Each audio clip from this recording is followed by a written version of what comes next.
आकाशवाणी लखनऊ से प्रस्तुत है प्रादेशिक समाचार। मुख्य समाचार। मुख्यमंत्री योगी आदित्यनाथ कल प्रयागराज के नैनी में बायो सीएनजी प्लांट का करेंगे अनावरण। महाकुंभ की तैयारियों का लेंगे जायजा। नगर विकास मंत्री ए.के. शर्मा ने महाकुंभ को लेकर प्रयागराज में विशेष स्वच्छता अभियान का किया शुभारंभ। जन भागीदारी बढ़ाने के लिए लोगों को किया जागरूक। नए साल को लेकर प्रदेश के पुलिस महानिदेशक प्रशांत कुमार ने दिए आवश्यक दिशा निर्देश। वाराणसी के काशी विश्वनाथ धाम में श्रद्धालुओं के सुरक्षित और सुगम दर्शन के लिए की गई विशेष व्यवस्थाएं। और पहाड़ों पर बर्फबारी से प्रदेश भर में शीतलहर ने बढ़ाई ठंड। मौसम विभाग ने आने वाले दिनों में न्यूनतम तापमान में गिरावट का जताया अनुमान। नमस्कार, प्रदेश के समाचारों के साथ मैं तनवीर फातिमा और अब समाचार विस्तार से। मुख्यमंत्री योगी आदित्यनाथ कल प्रयागराज में महाकुंभ की तैयारियों की समीक्षा करेंगे। इस दौरान मुख्यमंत्री नैनी में निर्मित बायो सीएनजी प्लांट का भी अनावरण करेंगे। इसके साथ ही वो संगम ऐरावत घाट, संगम नोज घाट और गंगा सेतु के समानांतर बने स्टील ब्रिज का निरीक्षण करेंगे। मुख्यमंत्री महाकुंभ की तैयारियों के स्थलीय निरीक्षण के बाद अधिकारियों के साथ समीक्षा बैठक भी करेंगे। पेश है एक रिपोर्ट। मुख्यमंत्री योगी आदित्यनाथ नैनी के अरेल घाट के पास 125 करोड़ रुपए की लागत से तैयार जिस बायो सीएनजी प्लांट का कल शुभारंभ करेंगे वह प्रतिदिन 21.5 टन गैस के साथ 209 टन जैविक खाद बनाएगा। इस प्लांट की कुल क्षमता 343 टन प्रतिदिन उत्पादन की है। इस प्लांट से बायो सीएनजी की आपूर्ति प्रयागराज सहित प्रदेश के अन्य जिलों में भी की जाएगी। प्रयागराज नगर निगम आयुक्त चंद्र मोहन गर्ग ने बताया कि इस बायो सीएनजी प्लांट की स्थापना से नगर निगम को आय होगी, साथ ही प्रतिदिन 200 टन जिले के कचरे का निपटान भी हो सकेगा। वहीं हवा की गुणवत्ता सुधार की दिशा में ये प्लांट मील का पत्थर साबित होगा। आकाशवाणी समाचार कक्ष से दीपाली सिंह। प्रदेश के नगर विकास एवं ऊर्जा मंत्री ए.के. शर्मा ने आज प्रयागराज के दशाश्वमेध घाट पर सामूहिक स्वच्छता कार्यक्रम में हिस्सा लिया और स्वच्छता कार्यों में श्रमदान किया। उन्होंने प्रयाग नगरी के सभी वार्डों में महाश्रमदान के विशेष स्वच्छता अभियान का शुभारंभ भी किया। इस अवसर पर सफाई मित्रों को किट का वितरण किया गया। श्री शर्मा ने अभियान के तहत घर घर जाकर लोगों को स्वच्छता का संदेश देकर जन भागीदारी बढ़ाने का आह्वान किया। इस दौरान श्री शर्मा ने प्रयागराज की नगरीय समस्याओं और महाकुंभ मेले की तैयारी के सिलसिले में नगर के सभी पार्षदों के साथ समीक्षा बैठक की और विभिन्न पहलुओं पर विचार विमर्श किया। श्री शर्मा ने पार्षदों से उनके वार्डों में स्वच्छता पर विशेष ध्यान देने को कहा। प्रदेश के पुलिस महानिदेशक प्रशांत कुमार ने नव वर्ष को लेकर राज्य के सभी पुलिस अधिकारियों को सुरक्षा व्यवस्था के पुख्ता इंतजाम करने के लिए आवश्यक दिशा निर्देश दिए हैं। उन्होंने कहा कि शराब पीकर वाहन चलाने वाले और हुड़दंगियों पर नकेल कसने के लिए चौराहों पर चेकिंग की जाए। डीजीपी ने होटलों, क्लब, बार, मॉल और प्रमुख बाजारों के आसपास पर्याप्त पुलिस बल तैनात करने और वरिष्ठ पुलिस अधिकारी पीएसी पुलिस फोर्स के साथ गश्त करने के भी निर्देश दिए हैं। लखनऊ कमिश्नरेट के कानून एवं व्यवस्था के संयुक्त पुलिस आयुक्त अमित वर्मा ने कहा है कि नव वर्ष का उत्सव शांतिपूर्ण और सुरक्षित तरीके से मनाने के लिए पुलिस प्रशासन पूरी तरह से तैयार है। 31 और 1 तारीख को काफी आयोजन नववर्ष के रहते हैं। इसमें 31 तारीख को शाम के समय काफी भीड़ रहेगी मार्केट्स में, मॉल्स में, होटल्स में, पार्क्स में, और साथ ही साथ 1 तारीख को धार्मिक स्थलों पे, खासतौर से मंदिरों में लोगों का काफी आवागमन रहता है। तो इस चीज को मद्देनजर रखते हुए हम लोगों ने स्पेशल प्लान तैयार किया है। एक जो ड्रंकन ड्राइविंग होता है उसके खिलाफ हम लोगों का अभियान चलेगा। महिलाओं की सुरक्षा के हेतु भी जो है हम लोगों ने प्लान बना लिया है, जिसमें ऐसे पॉइंट जहां महिलाओं का आवागमन रहेगा वहां सादा कपड़ों में पुलिस रहेगी और ट्रैफिक में भी कई जगह डाइवर्जन किया जाएगा। 31 और 1 तारीख के लिए पूरा तैयारियां हैं। डीजीपी साहब की तरफ से भी इसमें काफी निर्देश आए हैं, तो उनके निर्देशों का अनुपालन कराते हुए हम लोग इस पर्व को सकुशल संपन्न कराएंगे। नए साल में श्रद्धालु वाराणसी के काशी विश्वनाथ धाम में बाबा भोलेनाथ के दर्शन के लिए बड़ी संख्या में पहुंचते हैं। उनके सुरक्षित और सुगम दर्शन के लिए तैयारियां पूरी कर ली गई हैं।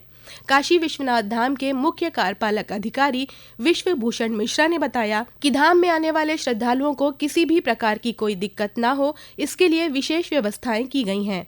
इस दौरान स्पर्श दर्शन पर पूरी तरह से रोक रहेगी। तो इतनी बड़ी संख्या में श्रद्धालुओं के आगमन के दृष्टिगत यहाँ विशेष व्यवस्थाएं की गई हैं। एंड टू एंड बैरिकेडिंग की व्यवस्था गर्भगृह तक की गई है। स्पर्श दर्शन और किसी भी प्रकार का वीआईपी प्रोटोकॉल पहले से ही स्थगित किया जा चुका है और इसके बारे में पर्याप्त प्रचार प्रसार कर दिया गया है। श्रद्धालुओं से लगातार अनुरोध किया जा रहा है कि गर्भगृह में प्रवेश करने का प्रयास अथवा अनुरोध न करें, क्योंकि अभी कुंभ आने वाला है तो बहुत सारे लोगों का प्रवाह प्रयागराज की तरफ भी इस समय होगा। कुंभ में बहुत वहां भी भीड़ हो जाती है, तो कुछ लोग जो यहाँ के दर्शनार्थी होते हैं वो पहले प्रयागराज में कुंभ प्रारंभ होने से पहले वहां एक बार स्नान करके आना चाहें। 10 लाख तक मैक्सिमम लोग मानकर चल रहे हैं कि संख्या हो सकती है और उसी के अनुरूप हमने पूरी व्यवस्थाएं की हैं। ये समाचार आप आकाशवाणी लखनऊ से सुन रहे हैं। ताज़ा समाचार जानने के लिए आप हमारी वेबसाइट newsonair.gov.in पर लॉगिन कर सकते हैं। इसके साथ ही आप प्रादेशिक समाचारों का ये बुलेटिन हमारे YouTube channel news on AIR Lucknow पर भी सुन सकते हैं। प्रधानमंत्री नरेंद्र मोदी के डिजिटल महाकुंभ के विजन को प्रदेश की योगी सरकार साकार कर रही है।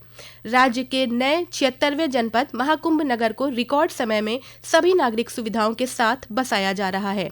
वहीं महाकुंभ 2025 में पहली बार मेले को बसाने का काम डिजिटल तरीके से किया जा रहा है। पेश है एक रिपोर्ट। महाकुंभ भूमि एवं सुविधा आवंटन की साइट पर भूमि और सुविधाएं एक क्लिक में मिल रही हैं। कुंभ 2019 में 5,500 संस्थाओं की अपेक्षा इस बार महाकुंभ में पूरे मेला में 10,000 से अधिक संस्थाओं का भूमि का आवंटन किया जा रहा है, जिसमें सरकारी, आपातकालीन, सामाजिक और धार्मिक संस्थाएं शामिल हैं। सरकार की इस पारदर्शी व्यवस्था में साधु संतों और संस्थाओं का काम बिना कतार लगे आसानी से जल्दी से हो रहा है। अमृत काल में लग रहे अमृत महोत्सव महाकुंभ में आस्था की डुबकी लगाने के लिए 40 करोड़ से अधिक श्रद्धालुओं के प्रयागराज आने का अनुमान है। इसके लिए कुंभ मेला में बने 25 सेक्टर का 4,000 हेक्टेयर क्षेत्रफल का लेआउट GIS आधारित नक्शे का उपयोग करके तैयार किया गया है, जो गूगल मैप्स के जरिए आसानी से पहुंचा जा सकता है। इसके अलावा गूगल चैटबॉट और खोया पाया केंद्र का भी डिजिटलाइजेशन किया गया है। प्रवीण मिश्र, आकाशवाणी समाचार, प्रयागराज। पहाड़ों पर हो रही बर्फबारी से प्रदेश के अधिकांश जिलों में कल से चल रही शीतलहर के कारण ठंड बढ़ गई है। राजधानी लखनऊ सहित बदायूं, कुशीनगर, बस्ती, फिरोजाबाद, जौनपुर, वाराणसी और अमरोहा में सुबह से धुंध और बदली छाई रही, जिससे तापमान में गिरावट दर्ज की गई। ठंड से बचने के लिए लोग अलाव का सहारा ले रहे हैं। मौसम विभाग ने आने वाले दिनों में न्यूनतम तापमान में उल्लेखनीय गिरावट का अनुमान व्यक्त किया है। विभाग के अनुसार प्रदेश में अगले 2 से 3 दिन रात और सुबह के समय घना कोहरा छाए रहने का अनुमान है। मौसम विभाग ने कहा है कि अगले 5 दिनों में प्रदेश में न्यूनतम तापमान में 4 से 6 डिग्री सेल्सियस की गिरावट हो सकती है। सोमवती अमावस्या पर आज प्रदेश भर में पवित्र नदियों में श्रद्धालुओं ने आस्था की डुबकी लगाई। वाराणसी में श्रद्धालुओं ने गंगा में स्नान कर पीपल के पेड़ की परिक्रमा की और शिव मंदिरों में पूजा अर्चना की। वहीं चित्रकूट, बदायूं, अमरोहा और हापुड़ में भी पवित्र नदियों में स्नान के लिए जनसैलाब उमड़ पड़ा। अंबेडकर नगर को नवंबर माह में IGRS पोर्टल पर प्राप्त शिकायतों के त्वरित और गुणवत्तापूर्ण निस्तारण में प्रदेश में प्रथम स्थान प्राप्त हुआ है। अयोध्या परिक्षेत्र के पुलिस महानिरीक्षक द्वारा प्रदान प्रशस्ति पत्र को आज जिले के पुलिस अधीक्षक केशव कुमार ने पुलिस कर्मियों को देकर उनका उत्साहवर्धन किया। बलरामपुर जनपद में Akhil Bharatiya prize money hockey tournament 26 दिसंबर से 30 दिसंबर तक आयोजित किया गया। आज हुए फाइनल मैच में मेघबरन सिंह हॉकी एकेडमी गाजीपुर ने हॉकी एकेडमी नागपुर को 1 के मुकाबले 3 गोल से हराकर फाइनल मुकाबला जीत लिया। प्रतियोगिता में बिहार, मध्य प्रदेश, महाराष्ट्र और तमिलनाडु सहित पूरे देश से 14 टीमों ने प्रतिभाग किया। और अंत में मुख्य समाचार एक बार फिर।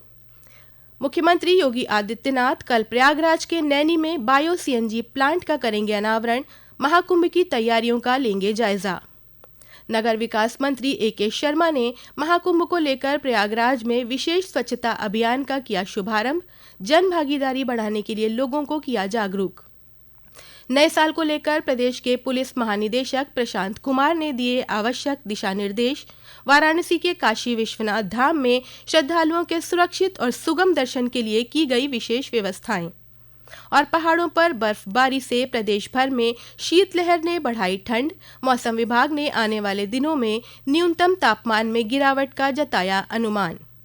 इसी के साथ प्रादेशिक समाचारों का ये बुलेटिन समाप्त होता है। अगला बुलेटिन रात 8 बजे FM पर प्रसारित किया जाएगा। नमस्कार।